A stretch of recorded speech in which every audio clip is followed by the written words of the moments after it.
अस्सलाम वालेकुम व्यूअर्स, उम्मीद है आप सब खैरियत से होंगे। आज का हमारा उन्वान नाते रसूल मकबूल सल्लल्लाहु अलैहि वसल्लम है और शायर इनके ज़फ़र अली ख़ान हैं। आइए शेर नंबर 5 की जो है वो तशरीह करते हैं। फूटा जो सीना शबेतार अलसद से, इस नूरे अबली का उजाला तुम ही तो हो। ज़फ़र अली ख़ान की शख्सियत के कई पहलू हैं। वो शायर भी थे और आज़ादी की जद्दोजहद में हिस्सा लेने वाले एक सरगर्म सियासी कारकुन भी। और उन्होंने अपनी ज़िंदगी में जो नज़में लिखी थी वो मजहबी और सियासी नुक्ता नज़र से बेहतरीन उनकी नज़में थीं।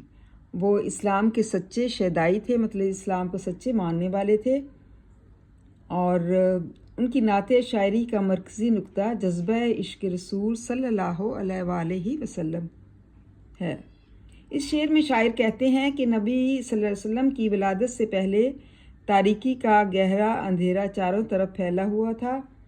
हर तरफ जुल्म की हुक्मरानी थी। इस अंधेरे की तारीकी को रोशनी बख्शने वाले आप सल्लल्लाहु अलैहि वसल्लम की ज़ात है, जिन्होंने इस्लाम का नूर चारों तरफ फैला दिया।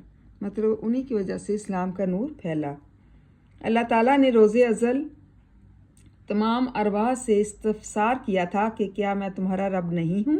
जवाब में हर ज़ी रूह ने हाँ कहा था, जैसे कि कुरान मजीद में इरशाद हुआ।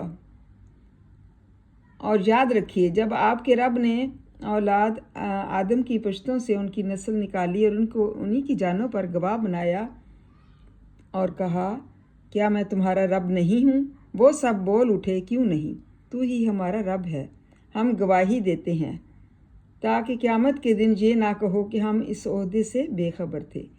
ये सूरतुल अराफ की आयत नंबर 172 में इसका ज़िक्र किया गया है।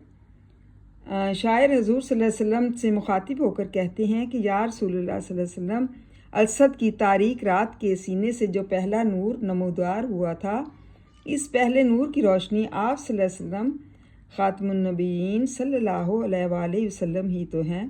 इससे मुराद ये है कि आप सल्लल्लाहु अलैहि वसल्लम ही वजह तख्लीक़ कायनात हैं। प्यारे नबी सल्लल्लाहु अलैहि वसल्लम फरमाते हैं, अगर मेरे नूर को पैदा करना मकसूद ना होता तो दुनिया ही पैदा ना होती। आप सल्लल्लाहु अलैहि वसल्लम ही की वजह से इस कायनात में रोशनी है। शायर कहता है कि ये सब रसूल पाक सल्लल्लाहु अलैहि वसल्लम की बदौलत ही मुमकिन हुआ। मतलब वो इस दुनिया में आए, उन्होंने इस्लाम फैलाया और उन्होंने इस्लाम की रोशनी से इस दुनिया को मुनव्वर किया और इस तरह से पूरी दुनिया का आगाज़ हुआ और इस्लाम का बोलबाला हुआ। और जो दूसरे लोग थे, दूसरे मज़हबों को मानने वाले थे, उनको कम किया गया। मतलब उनमें वो चीज़ जो है वो बाकी नहीं थी जो इस्लाम की रोशनी ने पूरी दुनिया में फैला दी और लोग जौक दर जौक इस्लाम के दायरे में दाखिल होने लगे। उम्मीद है तलबा आपको इस शेर की समझ आ गई होगी। थैंक यू एंड जज़ाकल्लाह खैर। इसको अच्छी तरह से याद करें, लर्न करें।